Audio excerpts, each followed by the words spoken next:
Hello दोस्तों, नमस्कार। Enjoy मंथा परिवार में आपका बहुत बहुत स्वागत है। उम्मीद करते हैं आप सब अच्छे होंगे।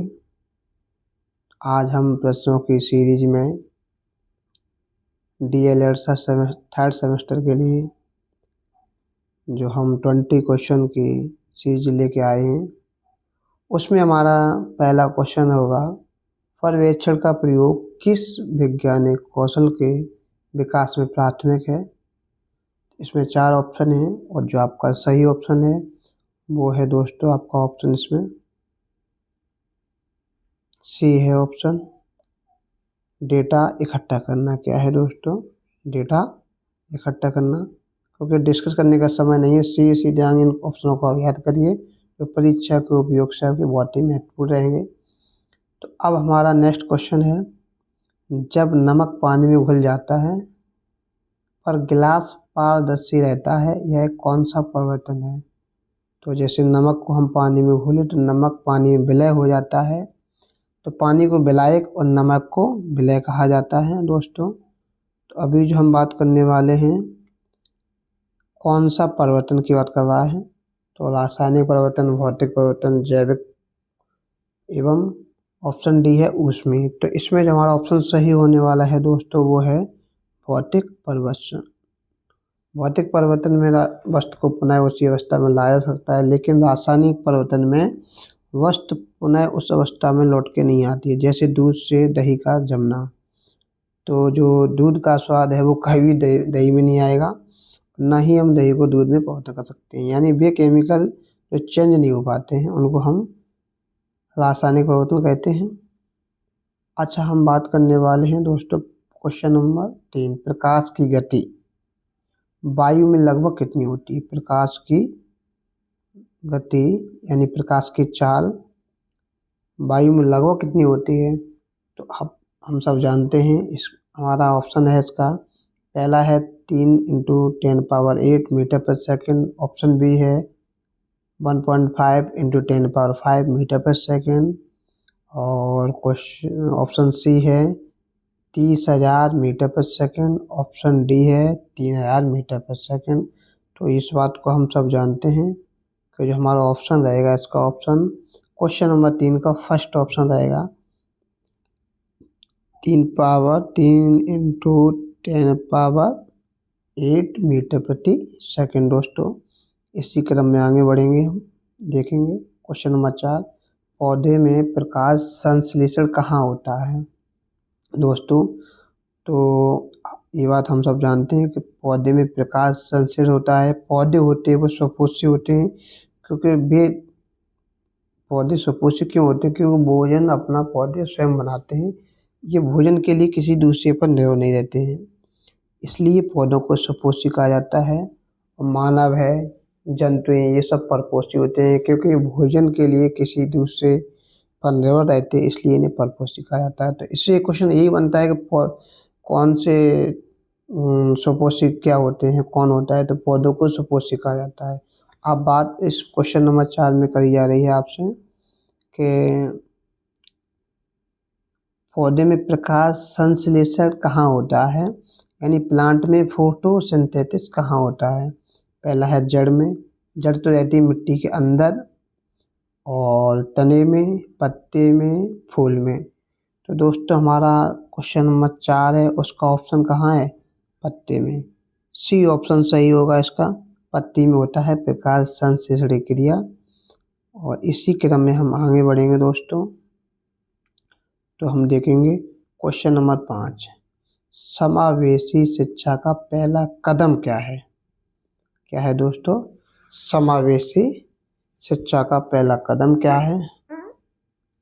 इसमें हमारा रहेगा कक्षा विभाजन, बच्चों की पृष्ठभूमि जानना। ऑप्शन सी है समान पाठ देना। ऑप्शन डी है केवल होमवर्क देना। इस 5 क्वेश्चन नंबर 5 का जो 4 ऑप्शन है उसमें हमारा ऑप्शन सही होगा ऑप्शन बी, यानी बच्चों की पृष्ठभूमि को जानना। दोस्तों क्या है ऑप्शन इसमें? बच्चों की पृष्ठभूमि को जानना। क्वेश्चन नंबर 6, 5E मॉडल में पहला ई का क्या मतलब है, इसमें पूछ रहा है। जो 5E मॉडल है उसमें पहले ई का क्या मतलब है। इसमें ऑप्शन 4 दिए हैं। Engage, option B explain, option C elaborate, option D alleviate. तो हमारा इसमें जो पहला ऑप्शन है दोस्तों वो सही होगा, ऑप्शन ए बिल्कुल सही होगा। ई मॉडल में पहला ई का मतलब यही होता है। नेक्स्ट आगे बढ़ेंगे। पृथ्वी का घनत्व पृथ्वी का सबसे घनत्व कौन सा है। तो इसमें सोना, सीसा, तांबा और आयरन। तो दोस्तों क्वेश्चन नंबर जो 7 है उसका ऑप्शन सही रहेगा आपका बी सीसा। कौन सा होगा दोस्तों, सीसा। ऑप्शन बी बिल्कुल सही रहेगा। इसी क्रम में आगे बढ़ेंगे। ऑप्शन क्वेश्चन नंबर 8, व्याख्यात्मक शिक्षण कब प्रयुक्त है। इसमें 4 ऑप्शन दिए हैं। 4 ऑप्शन में हम देखेंगे दोस्तों, समय कम हो और मूलभूत जानकारी देनी हो, जब छात्र प्रयोग कर रहे हो, जब समूह चर्चा हो, जब प्रोजेक्ट चल रहा हो। तो 4 हैं इसमें क्वेश्चन, आंसर 4 हैं। तो हमारा जो आंसर सही हुआ क्वेश्चन नंबर 8 का वो है ए, समय कम हो और मूलभूत जानकारी देनी हो, यानी हमारा जो क्वेश्चन सही है वो है ए। इसी क्रम में दोस्तों आगे बढ़ेंगे। क्वेश्चन नंबर 9, कौन सा घटक वैज्ञानिक दृष्टिकोण को प्रभावित नहीं करता है। इसमें पूछा जा रहा है कौन सा घटक वैज्ञानिक दृष्टिकोण को प्रभावित नहीं करता है। तो पहला जिज्ञासा, दूसरा है शिक्षण का मार्गदर्शन, ऑप्शन सी है पूर्व धारणाएं और ऑप्शन डी है केवल रटना। तो क्वेश्चन नंबर जो 9 है उसका आंसर है प्रभावित नहीं करता है। इसका ऑप्शन है ऑप्शन डी केवल रटना। किसी सिलेबस में किसी को रटना, किसी भी सिलेबस को एक से दम से रटना। क्वेश्चन नंबर 10 है हमारा, होम्योस्टेसिस का अर्थ क्या है। होम्योस्टेसिस का अर्थ क्या है दोस्तों।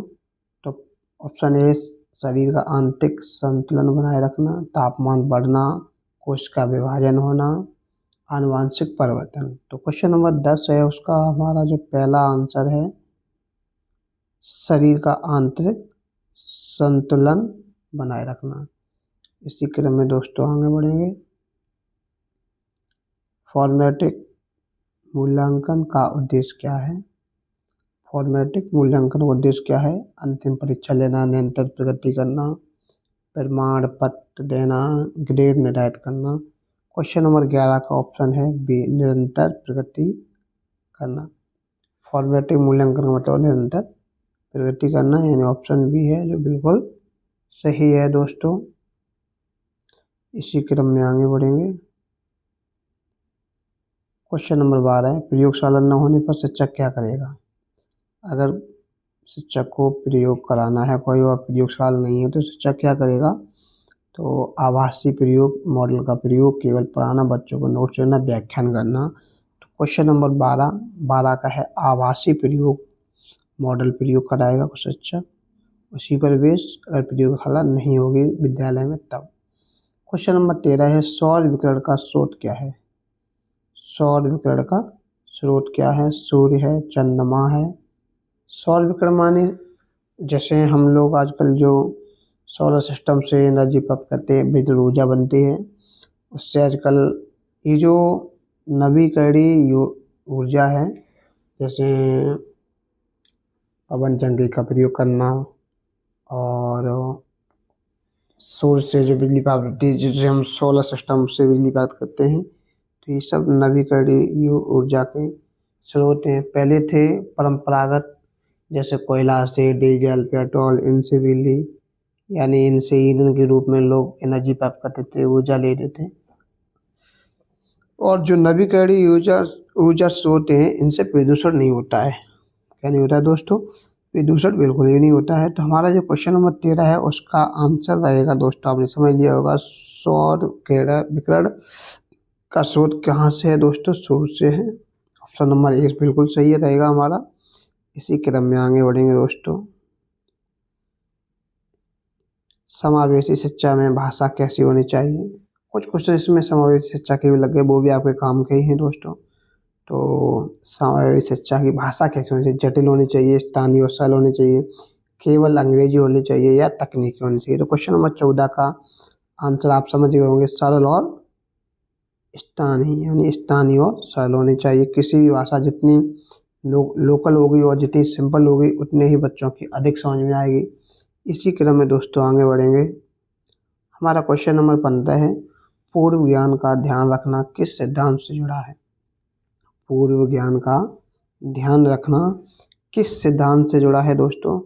तो इसमें हमारे 4 विकल्प हैं, ऑप्शन 4 हैं। तो पहला कंस्ट्रक्टिविज्म, व्यवहारवाद, संपर्कवाद, मानवतावाद। तो इसका जो ऑप्शन है दोस्तों पहला ही सही है, कंस्ट्रक्टिविज्म, यानी पूर्व ज्ञान का जो हमारा ऑप्शन है वो पहला ही दोस्तों बिल्कुल सही है। इसी क्रम में हम आगे बढ़ेंगे दोस्तों।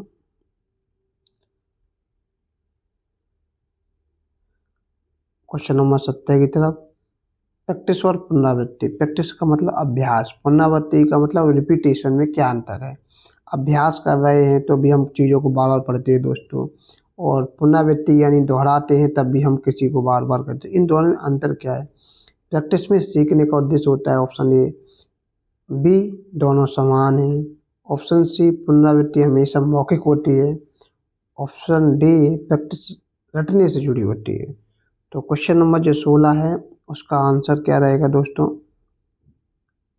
उसका भी आंसर रहेगा पहला, प्रैक्टिस में सीखने का उद्देश्य होता है। प्रैक्टिस में होता है, प्रैक्टिस में सीखने का उद्देश्य होता है। इसका ऑप्शन आपका जो सही है वो है दोस्तों ऑप्शन ए सही है। इसी क्रम में आगे बढ़ेंगे। ऊर्जा संरक्षण समझाने का सर्वोत्तम तरीका है। ऊर्जा को कैसे संरक्षण किया जाए, बचाया जाए, उसको समझाने का एक सही तरीका क्या होगा दोस्तों। घरेलू उदाहरणों से चर्चा, केवल सूत्र बताना, परिभाषा लिखाना, केवल वीडियो दिखाना। तो इसमें तो 3 केवल लगाए हैं, ये तो इनसे तो होगा ही नहीं। तो इसका हमारा जो ऑप्शन रहेगा दोस्तों सही क्वेश्चन नंबर 17 का वो है ए, घरेलू उदाहरणों से चर्चा। क्या दोस्तों, घरेलू उदाहरणों से चर्चा, उदाहरणों से एग्जाम्पल से चर्चा। इसी क्रम में आगे बढ़े। क्वेश्चन नंबर 18, सबसे अधिक प्रकाश कौन सा रंग अवशोषित करता है, यानी प्रकाश को अपनी तरफ अट्रैक्ट कौन करता है। तो हमने देखा भी होगा सर्दियों में ज़्यादा लोग हम लोग जो ज़्यादा हैं ज़्यादा से ज़्यादा ब्लैक कपड़े पहनते हैं, क्योंकि उनमें जो हीट है एब्जॉर्ब करने की शक्ति ज़्यादा होती है। गर्मियों में हम लोग वाइट कपड़ा ज़्यादा पहनते हैं। क्यों पहनते हैं, क्योंकि उनमें रिफ्लेक्शन यानी परावर्तन ज़्यादा होता है, इसलिए जो कॉटन कपड़े होते हैं सफ़ेद, उनमें थोड़ी गर्मी भी कम महसूस होती है। और ब्लैक शर्ट हम गर्मियों में आपने देखा होगा पहन लें तो बहुत ज़्यादा इरिटेशन यानी गर्मी महसूस होती है दोस्तों। इसी क्रम में हमारा क्वेश्चन नंबर 18 है, उसका आपका आंसर रहेगा ए, यानी काला। जो सबसे अधिक प्रकाश है वो काले रंग में एब्जॉर्ब होता है। तो दोस्तों इसके बाद हम आगे बढ़ेंगे। क्वेश्चन नंबर 19 है, कक्षा प्रश्नों में विविधता किस सिद्धांत पर आधारित है। विविधता यानी मूल्यांकन सिद्धांत है, व्यवहारवाद है, पाठ योजना के सिद्धांत हैं, निरीक्षण सिद्धांत हैं दोस्तों। तो इसका ऑप्शन रहेगा जो हमारा वो ऑप्शन ए सही है दोस्तों, यानी मूल्यांकन सिद्धांत। इसी क्रम में हम दोस्तों आगे बढ़ेंगे। क्वेश्चन नंबर 20 और आज का ये अंतिम प्रश्न है, वैज्ञानिक शब्दावली विकसित करने का सर्वोत्तम तरीका क्या है। वैज्ञानिक शब्दावली यानी जो शब्दावली होती है, हर विषय की शब्दावली अलग अलग होती है दोस्तों। तो वैसे क्वेश्चन किया है, वैज्ञानिक शब्दावली विकसित करने का सर्वोत्तम तरीका क्या होगा। शब्दों को प्रयोग में लाना, केवल रटना, कठिन शब्द देना, किताब से पढ़ना। तो कठिन शब्द देना ये तो होगा नहीं, किताब से पढ़ना ये भी नहीं होगा, केवल रटना ये भी नहीं होगा। तो ऑप्शन बचा कौन सा है दोस्तों, ऑप्शन बचा आपका ए, शब्दों को प्रयोग में लाना। जो भी चीज़ है जो हम डेली रूटीन बोलचाल में ले आते हैं तो वो चीज़ आसानी से याद हो जाती है दोस्तों। हम उम्मीद करते हैं कि हमारे द्वारा बताए हुए सवाल प्रश्नों को आपने भली भांति समझा होगा, जाना होगा और उम्मीद करते हैं कि आपके परीक्षा में अगर ऐसा कोई सवाल आता है तो आप अच्छी से उसे सॉल्व करेंगे। Thanks for watching.